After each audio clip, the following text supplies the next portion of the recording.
ലോകത്ത് മാത്രം വിരാജിച്ച് നടന്നിരുന്ന ഒട്ടേറെ ഇരുട്ട് നിറഞ്ഞ കട്ട പിടിച്ച ഹൃദയങ്ങളുണ്ടായിരുന്ന ഒട്ടേറെ ചെറുപ്പക്കാര് അതേ ഈ പ്രോക്കോണിലൂടെ ഇസ്ലാമിന്റെ സുന്ദരമായ ശാസ്ത്ര തീരത്തേക്ക് അവരണഞ്ഞു വന്നു.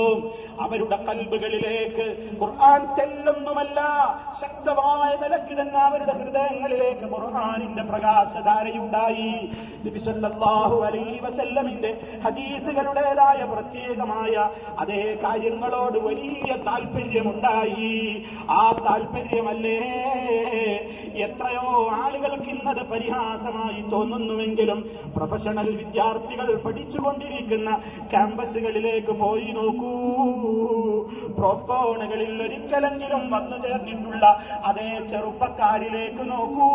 അവരുടെ വസ്ത്രധാരണത്തിൽ അത് കാണുന്നുണ്ട്, വാക്കുകളിൽ അത് കാണുന്നുണ്ട്, നോക്കുകളിൽ അത് കാണുന്നുണ്ട്, അധ്യാപകരോടുള്ള പെരുമാറ്റത്തിൽ അത് കാണുന്നുണ്ട്, സഹപ്രവർത്തകരോടുള്ള പെരുമാറ്റത്തിൽ അത് കാണുന്നുണ്ട്, അയൽക്കാരോടുള്ള ബന്ധത്തിൽ അത് കാണുന്നുണ്ട്, മുതിർന്നവരോടുള്ള ബഹുമാനത്തിൽ അത് കാണുന്നുണ്ട്, ഇളയവരോടുള്ള കാരുണ്യത്തിൽ അത് കാണുന്നുണ്ട്.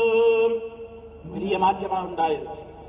അങ്ങനെ അവരിവിടെ സ്വപ്പ് നിൽക്കുമ്പോഴൊക്കെ ഈ രൂപത്തിലൊക്കെ കാര്യങ്ങൾ ഈ 10 കൊല്ലത്തിനിടയ്ക്ക് പഠിച്ച നമ്മുടെ ചെറുപ്പക്കാരും യുവാക്കളൊക്കെ പള്ളികളിൽ വന്ന് സ്വപ്പ് കിട്ടുന്നത് കാണുമ്പോൾ തന്നെ കണ്ണു നിറഞ്ഞു പോകും. അതെ, ഇന്നും പ്രിയമുള്ളവരെ, ഇങ്ങോട്ടുള്ള യാത്രാമധ്യേ നമസ്കാരത്തിന് പള്ളിയിൽ കയറി നിസ്കരിച്ചിരിക്കുമ്പോ വൈകി വന്ന വാഹനത്തിൽ വന്ന ഒരു കൂട്ടം ആളുകൾ ഞാൻ നിസ്കരിച്ചിരിക്കുന്നതിന്റെ മുമ്പിൽ അവർ സ്വപ്പ് കെട്ടുന്നത് കണ്ടപ്പോൾ അൽഹംദുലില്ലാഹ് മനസ്സറിഞ്ഞ റബ്ബിനെ സ്തുതിച്ചുപോയി. ആരും അവരെ നിയന്ത്രിച്ചിട്ടല്ല, ആരും പറഞ്ഞിട്ടല്ല.